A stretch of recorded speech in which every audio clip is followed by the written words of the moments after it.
Well, I have been left with no choice but to make this video. I have been forced to, under strict weather conditions here in Florida. I have way too much water in my air lines. So behind me today, you see a project that's being held up by weather that has been too cold and air that has been too wet. And finally, the outside temperatures are rising down here in Florida, which means we also have higher humidity rising in our air too. We're gonna go ahead and fix that today so we can go ahead and get some paint on this 1992 F-150 that I cannot wait to get done. Let's go ahead and get right on into it. So to get started here, I went ahead and laid out all my tubing fittings and my copper pipe here as well, which is 2 5/8 pipe, which let me tell you is not easy to work with after doing this project. I am glad I went with that size pipe in the end because it made for a lot better air-water separation, but yeah, as you can see, I had to put it in this vise just to be able to handle it and work with it a little bit better, which did make it a lot easier for cutting these smaller pieces like this, which I feel like I got a pretty cool shot here of the inside while cutting it. But these pieces right here that I'm cutting, the short ones, are going to go in between the bells at the top and the bottom of these coil loops that I'm making for the air-water separator. I'll get into how this thing works a little bit later, but for now, what we're going to go ahead and do next is polish this pipe up. You want to make sure that everything is nice and polished and shiny, just like it is right here after sanding for all your braze joints. So we've done this to kind of help visualize what we're going to be doing in this air dryer here. So our air is going to be coming in over here, going down, remember, through our 3-foot tubes over here is what is going to be represented in between these connections here. At the top and the bottom, we're going to be using these little 3-inch couplers. These are going to go inside of the bell. We're going to go ahead and drill a hole in these and braze our little Schrader caps in here. What these cores are going to allow us to do is depress this Schrader and allow any water in the bottom of these loops out. Quick side note, actually you want to completely remove that Schrader so all the water drains out of those tubes much faster and easier. Back to the video. And that was a little easier to visualize and then try to explain. Anyhow, we have all of our reducers. This is pretty crazy. We're going from 1/2 inch up to 1 5/8 here. So, you know, what do you expect? The only thing I could think to do is do, you know, threaded connectors that seal into each other. I don't want to do that. It's just, I think this looks cool. Anyhow, let's go ahead and get down to the brazing.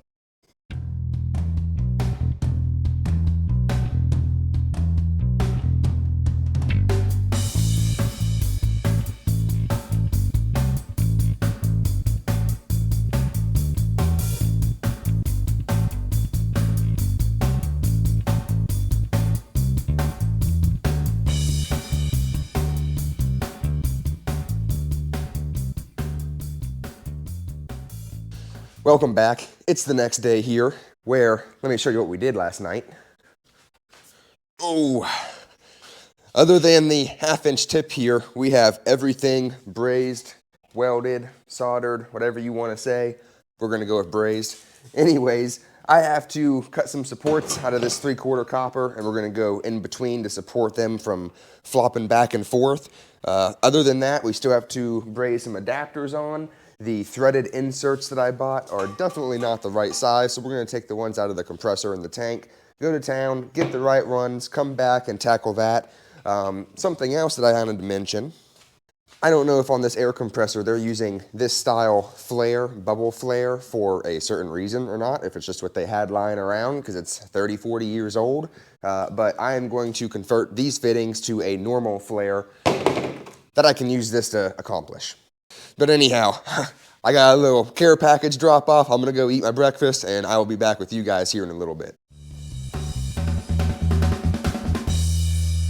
Real quick guys, I want to interrupt this video and show you something I am very excited, I've been working very hard on, and I want to go ahead and talk to you about. Sometimes when we're in the garage, work underneath the hood here, we get dirty, we get filthy, and we need to change our fit. Well, let me go ahead and show you guys what I've been working on. Underneath the hood here, you can see we got the new Buffalo's Project Garage line of merch, so we can go ahead and change out our clothes and look fancy while doing it. Let me go ahead and showcase this to you guys. So guys, starting on the left side over here, we got the Buffalo's Project Garage hoodie. I am very excited about this one. This is probably the one I've been using the most recently because of how cold it's been if the weather. On the front here, we got our Buffalo's Project Garage, little buffalo with the BPG. And one other thing I want to mention about this hoodie, The pocket in the front is just as thick as the rest of the hoodie everywhere else, so your hands do not get cold like on some Carhartt and other hoodies as well. Up top here, we got very, very high quality drawstrings. These are thick, they're not the skinny ones. You can tie these up, tuck them inside, and they actually stay when you do that so they don't fall out and suck you inside of the engine bay if you like to wrench on stuff like me. On the back side here, we got our Buffalo's Project Garage logo with the little cartoon buffalo riding my green Dodge there. Very, very cool. I'm very, very happy of how this turned out. Got our little mosquito with the 26 up here for the year that I'm releasing this merch. Moving on, guys, you can see we got the smoke gray tee here with the same logo on the front, same logo on the back. Very, very happy of how these came out. They're 100% cotton, high quality. When you do order them, if you're a large, they will show up a little bit larger. They'll show up like an extra large, but if you give them a wash, they shrink down and they have a great fit. Over here in our cream color shirt, we got the exact same logo on the front and on the back. Guys, I don't wear this one in the garage too much because of the color, but when I go out, I get asked and complimented about this shirt all the time, guys. I'm crazy happy of how this logo turned out on the back here. And before we move on, I want to go ahead and showcase you guys one other thing. We got Buffalo Project Garage hats as well. And let me tell you what, we're gonna start with my favorite, the forest green trucker hat. They're all Richardson 112 trucker hats, adjustable in the back, but you can see we got the camo mesh on this one, and that's why this is my favorite, especially if the camo rig I got out there for the woods. We got a beige one with a brown mesh on the back, goes really good with the cream and some other colors as well. And guys, we got the gray one up here with the Buffalo's Project Garage embroidered into the top of the hat, goes great with the smoke gray one. Something else, if you wanted to go ahead and get some stuff for your toolbox here, we actually got some stickers as well. So if you like to do some exhaust and make your trucks loud like me, we got the little no-see-em mosquito here with the wrench, always loud, never seen, because we are hauling ass and they will only hear us coming and leaving. Guys, some other little stickers I got here. We got the Buffalo Project Garage inside of the green truck there. Very, very cool. All these stickers are laser cut, so you have a little bit of burn marks on the back, but I promise you they're high quality vinyl and they last for a long time, especially out in the weather when the surface is prepared properly. We got our little green Dodge here with the wood flatbed and the little camo Dodge to go with it on a lift kit here. Guys, I am super, super excited about these. These 3 stickers are being sold as a 3-pack.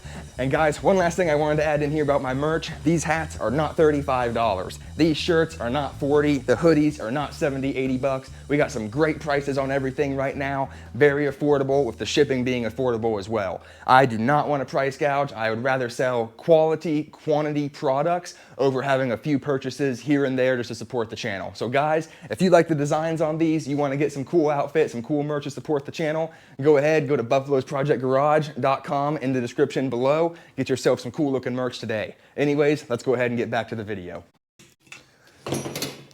All right, so now we are back. I'm gonna straighten out some of this 3/4 copper because this thing is way too wobbly, and whenever you fold it over on itself, the weight just wants to completely crush these 90s up here.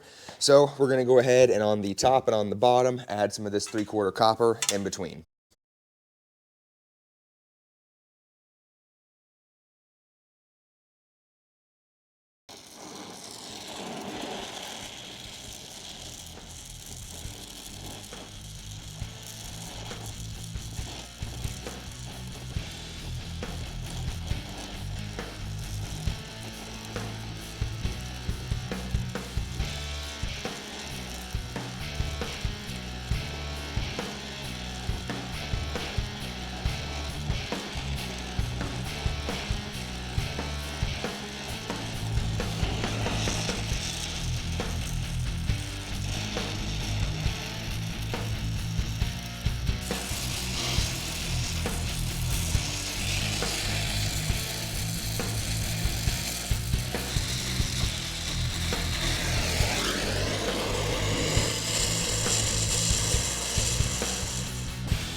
So now that I've finished brazing this heavy thing together, it's time to actually see if all this money and time is actually gonna work out for us.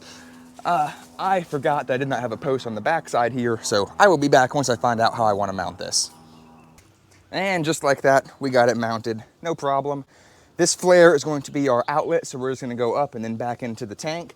And as far as the high out of the compressor over there, that's gonna be a fun one to do.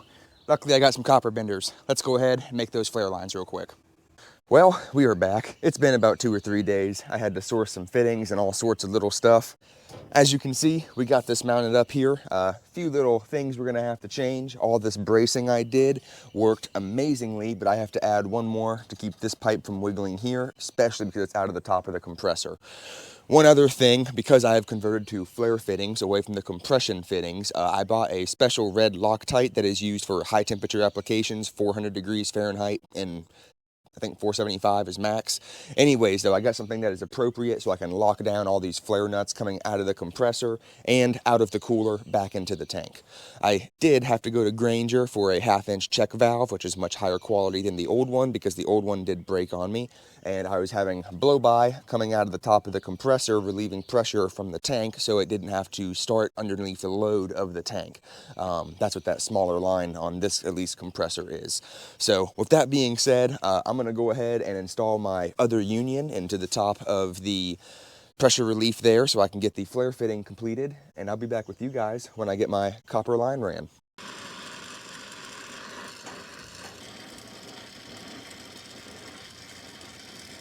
So we got all of our lines finished up, and as far as vibration goes, I'm still pretty worried about this one, even though we've had this support brazed in.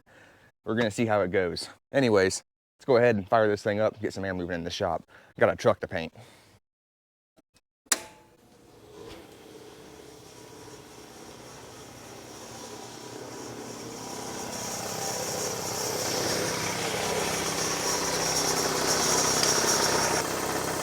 It was making a rattling noise and now it's not. Sounds good to me. Anyways, I guess we're gonna let this cook up to 120 PSI and let it function, turn on and off a few times. I'm gonna blow some air off at the valves down here, and then we'll do some testing. All right, so we're back. We got a 120 PSI in our tank here, and this valve right here that goes to the top of the compressor did hiss and bleed off for about 5 PSI or so till it got down to 120, which is where it's set. So I don't know if that's proper operation, if that's the valve mechanism in here doing what it's supposed to do with the regulating side of it, or if there's just some, compressed air left inside of the head of the compressor. It was just pissing away. I'm not sure. I don't care. Let's go ahead and test how dry this air is. So I figured out, now after thinking about it for a minute, why this was blowing air back out of this valve here. So because of the check valve in the tank, this whole air dryer water separator situation here is acting like part of the cylinder head. So it's actually bleeding the air. Normally just get a little out of this line, is actually bleeding the volume of this entire thing out. Just wanted to add that in here real quick. As far as the humidity goes, we're gonna go ahead and get painting. We have a little bit of a time constraint here, so throughout the day, I will be monitoring the humidity levels and I will get back with you guys towards the end. But let's go ahead and get this thing knocked out.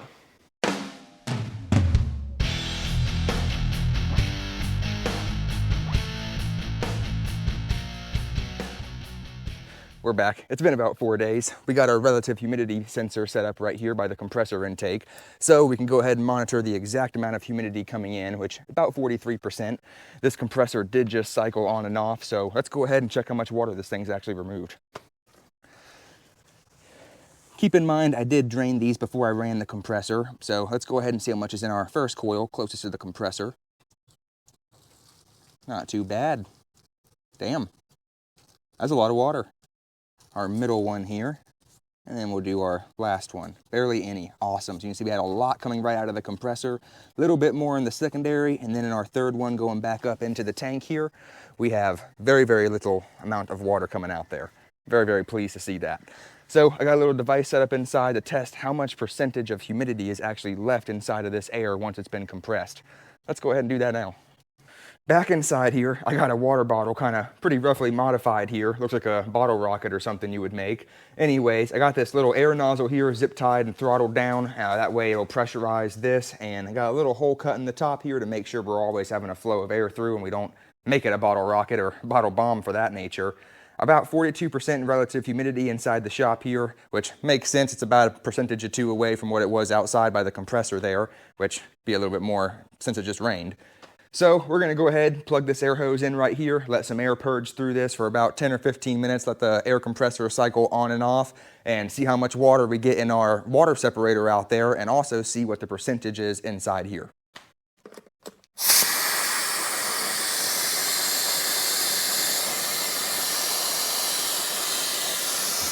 And I will be back with you guys in a minute.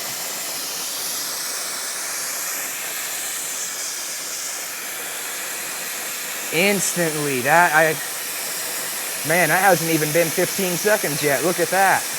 That is amazing. Very happy with this so far. I could tell the air was drier by the way it felt, but that's almost 20-25% just like that. Let's let this thing sit here and acclimate for a little bit, and I'll show you guys after about 5 minutes.